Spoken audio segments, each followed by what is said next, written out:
Mungkin kami jelaskan dari awal secara sepintas, tapi karena memang ada urutan peristiwa dan juga timeline, mungkin saya jelaskan sepintas bahwa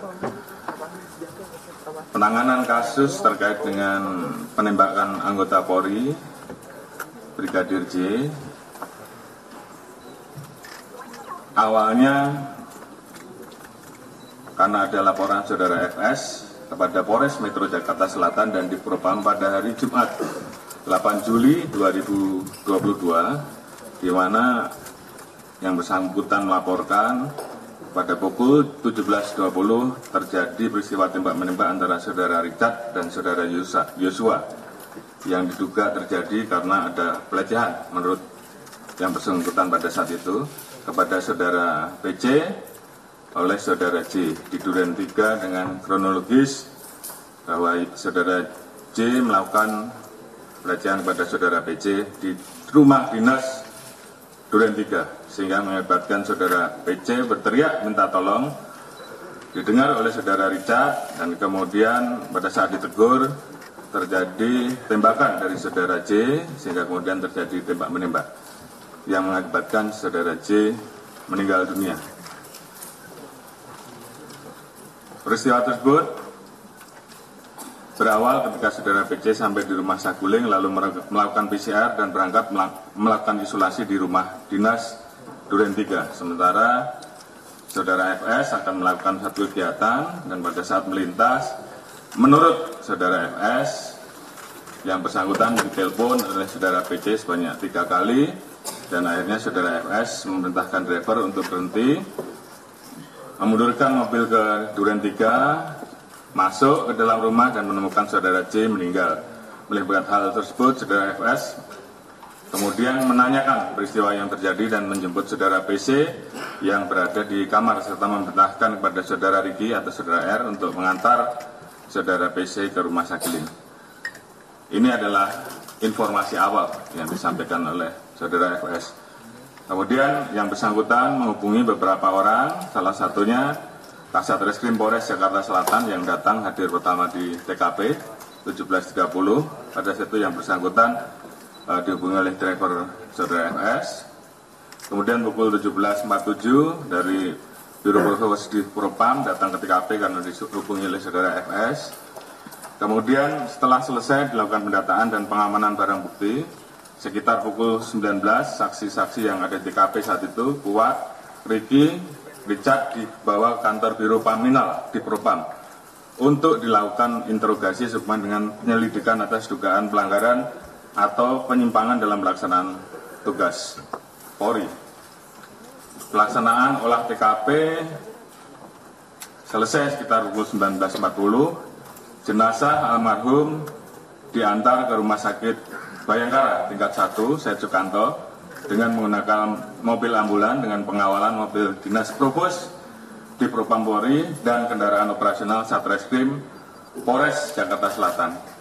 Kemudian atas dasar kejadian tersebut dibuatlah 2 laporan polisi yang dilaporkan di Polres Jakarta Selatan, yaitu LP nomor 368 2022 PKT Polres Jaksel tanggal 8 Juli oleh anggota Polres Metro Jakarta Selatan, ini model A, terkait dengan dugaan percobaan pembunuhan terhadap saudara RE. Kemudian LP yang kedua, LPB 1630 di Polres Metro Jakarta Selatan pada tanggal 8 Juli yang dilaporkan oleh saudara PC terkait dengan dugaan perbuatan pelecehan dan ancaman kekerasan di Duren 3. Selanjutnya sekitar pukul 20.20 jenazah sampai di Rumah Sakit Bayangkara. Sesuai prosedur, otopsi jenazah memerlukan syarat, yaitu surat administrasi permintaan visum et repertum dari penyidik. Jenazah sempat transit di ruang jenazah sambil menunggu syarat administrasi tersebut, dan operasi atau kegiatan pemeriksaan luar dimulai dari pukul 22.30 dan dilanjutkan dengan pemeriksaan dalam dan berakhir pada hari Sabtu tanggal 9 Juli sekitar pukul 02. Sesuai dengan prosedur, Untuk kegiatan autopsi hanya boleh didampingi oleh penyidik dan atau asisten dokter forensik, sehingga saat itu Saudara Reza selaku adik dari almarhum Brigadir J menunggu pelaksanaan sampai dengan autopsi selesai di luar. Kemudian pada saat jenazah dimasukkan dalam peti, Saudara Reza baru melihat jenazah dari Brigadir J. Kemudian pada tanggal 9 Juli pagi rencana jenazah akan dibawa ke Jambi. Yang saya hormati seluruh anggota Dewan yang saya muliakan. Kemudian pada hari Sabtu tanggal 9 Juli sekitar pukul 11, penyidik Polres Metro Jakarta Selatan mendatangi kantor Biro Paminal di Propam untuk melakukan pembuatan berita acara pemeriksaan saksi-saksi Saudara Richard, Ricky, dan Kuat. Namun penyidik mendapatkan intervensi dari personil Biro Paminal di Propam Polri. Penyidik hanya diizinkan untuk mengubah format berita acara interogasi yang dilakukan oleh Biro Paminal di Propam menjadi berita acara pemeriksaan. Kemudian sekitar pukul 13, penyidik bersama saksi diarahkan oleh personel di Propam untuk melakukan rekonstruksi kejadian di TKP. Setelah selesai pelaksanaan rekonstruksi, para saksi menuju rumah Saudara FS di Saguling. Personil Biro Paminal di Propam Polri di saat yang bersamaan kemudian menyisir TKP dan memerintahkan untuk mengganti harddisk CCTV yang berada di pos security Duren 3. Harddisk CCTV ini kemudian diamankan oleh personil di Propam Polri. Hari Senin 11 Juli 2022 terdapat informasi bahwa terjadi permasalahan pada saat pengantaran jenazah kepada keluarga almarhum Joshua yang kemudian ini menjadi viral. Permasalahan tersebut berawal pada hari Sabtu pada saat jenazah Brigadir Joshua tiba di rumah keluarga almarhum. Keluarga sempat tidak diizinkan untuk melihat kondisi jenazah. Gimana Pak itu? Keluarga tidak mau menerima jenazah dan menandatangani berita acara serah terima bila tidak melihat kondisi jenazah. Akhirnya keluarga diperbolehkan untuk melihat separuh badan ke atas. Keluarga melihat adanya luka-luka dan jahitan di wajah almarhum. Melihat kondisi tersebut, keluarga kemudian menjadi histeris. Keluarga diberikan penjelasan oleh personel di Propam bahwa almarhum meninggal setelah terlibat tembak-menembak antara Brigadir J dengan Brigadir R dan beberapa RE, dan telah ada beberapa hal yang kemudian itu disampaikan secara lebih tertutup. Saat akan dimakamkan, personil di Propam Polri menolak untuk permintaan keluarga untuk pelaksanaan pemakaman secara kedinasan, karena menurut personil di Propam tersebut terdapat syarat yang harus dipenuhi, dan dalam hal ini mereka menyatakan ada perbuatan tercela sehingga kemudian tidak dimakamkan secara kedinasan. Kemudian malam harinya datang personil dari Divopam Polri yang berpangkat Pati atas nama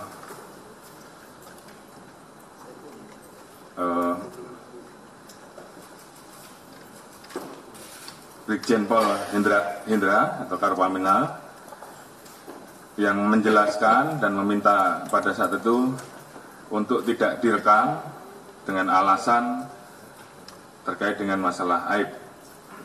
Keluarga mendapatkan penjelasan lebih detail sehingga jumlah tembakan dan posisi tembak menembak serta luka-luka yang ada di tubuh jenazah. Terkait dengan penjelasan tersebut, keluarga tidak percaya dengan penjelasan yang telah diberikan oleh personil di Propam Polri tersebut.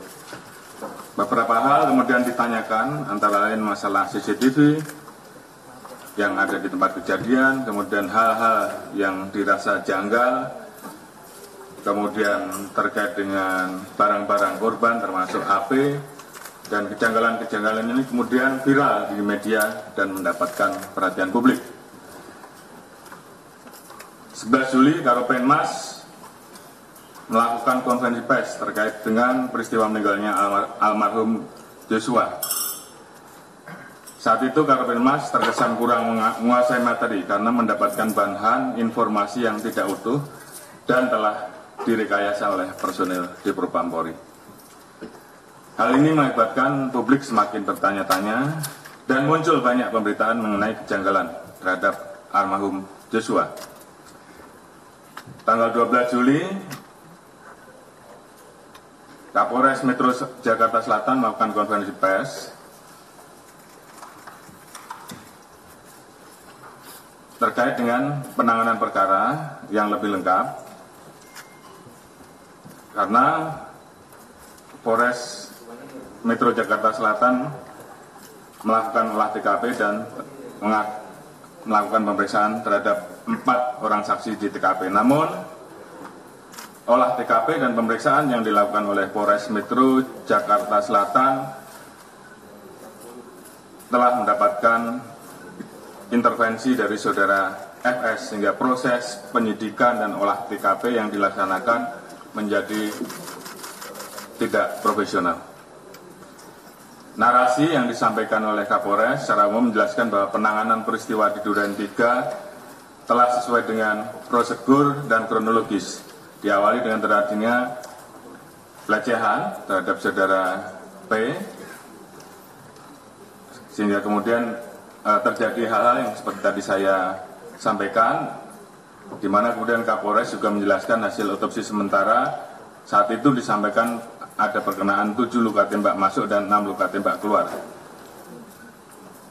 Tentunya hal ini juga menjadi pertanyaan karena apa yang disampaikan oleh Kapolres tersebut tentunya terlalu cepat mengambil kesimpulan dan kemudian didapati bahwa Kapolres datang terlambat pada saat ke TKP.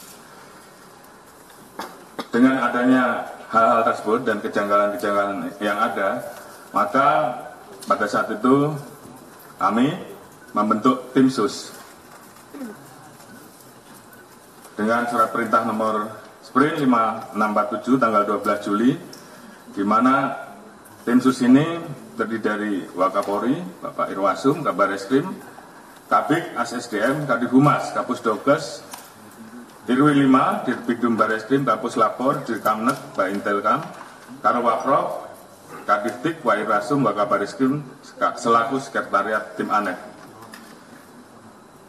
Sesuai dengan arahan saya pada saat pembentukan tim sus, tim ini akan mengungkap peristiwa yang terjadi sesuai fakta, objektif, transparan, dan akuntabel.